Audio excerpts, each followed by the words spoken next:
once you're on that site, talking to your audience, listening to your audience, providing value to your audience, you next want to get them curious about what you're doing, about your book, your product.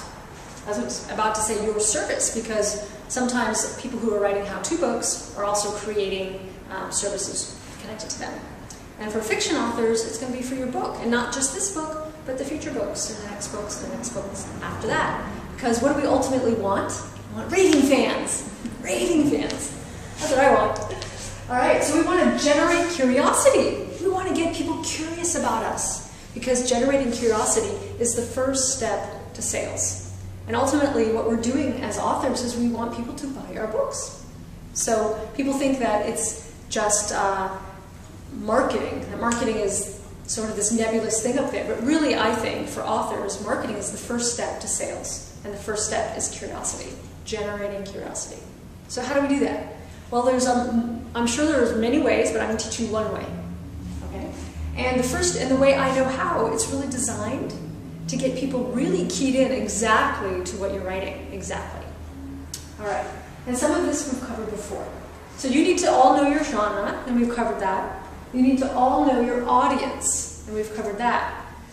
And you need to know the result or the experience that you are giving your audience.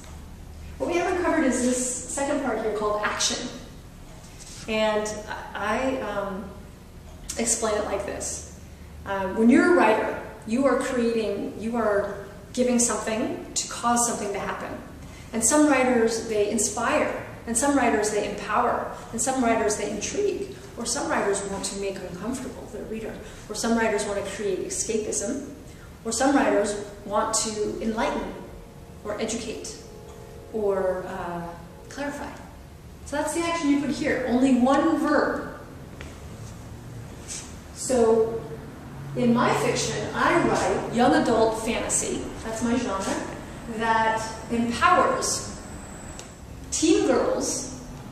And then I want them to have the experience of being the hero in their own lives. That is what I want them. At the end of the day, when they've walked away from my book, I want them to have that experience in their life. Now, when somebody hears this, they know exactly what I'm writing, who it's for, what I'm causing in my reader, what I desire to cause. And right away, you can tell whether or not that's interesting to you, whether or not you're curious about that. Can I ask a question about that? So oftentimes I have friends who write fiction who, instead of doing this, will say something like, I'm writing speculative fiction novel about this incredibly complicated plot that takes 20 minutes to explain.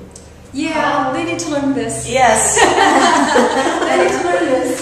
Exactly. So that is not how you generate curiosity. No, right? Are you curious about that story after they do that? Yeah. You already know their story? Well, they've already spent 20 minutes describing it, so now I'm like... Good point. And so you can either give away your story, you can either give away your story, or you can generate curiosity so they want to run out and buy your book. Excellent. Excellent point.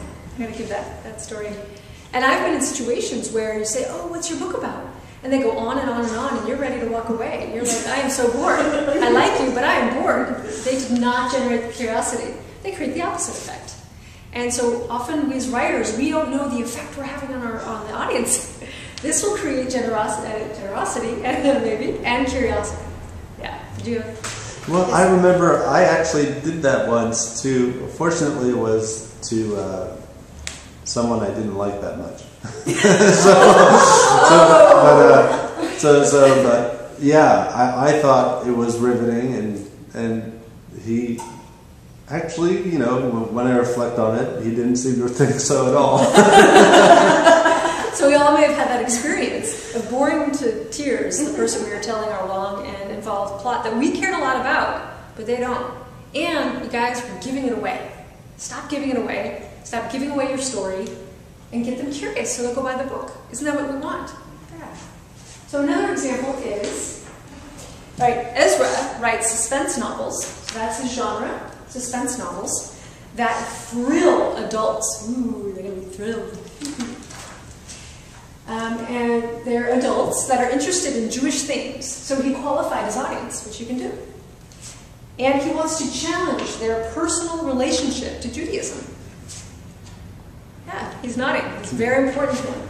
And that is what you want. So anybody intrigued by that, right away, they'll know, oh yeah, I want that experience. I want that. Great. So you want to generate curiosity. Now what do you do once you generate a curiosity?